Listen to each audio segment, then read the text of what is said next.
Our starting point this morning is North Korea, a regime unrattled by the latest series of sanctions from the United Nations, the EU, and possibly soon the United States after President Trump didn't hide his disappointment with the latest UN measures. Washington is preparing to tighten the regime's airways even more by targeting a number of Chinese financial institutions, something watchers say is a replica of steps taken in 2005. Hyo-sun starts us off. The United States is seeking to impose direct sanctions on a dozen Chinese banks that do business with North Korea in a bid to tighten the screw on Pyongyang. Ed Royce, chairman of the U.S. House Foreign Affairs Committee, says a list with the targeted Chinese entities has been handed over to the U.S. government, adding that it's time to impose the strongest pressure following the regime's nuclear test.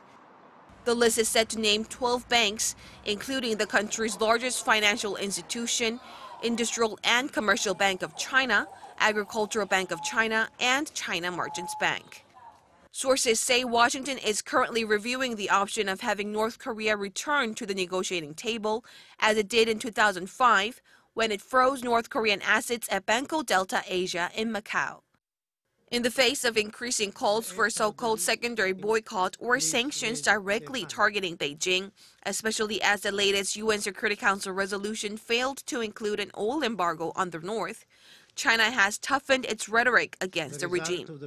While Beijing has stated it strongly opposes North Korea's repeated provocations, the Chinese ambassador to the UN said that Beijing condemns North Korea.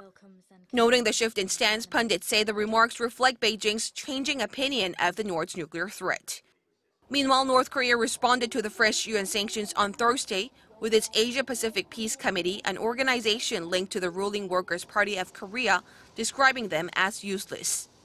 Insisting the North Korean people are not afraid of sanctions, the committee stressed it only resorts to its nuclear program for self-defense.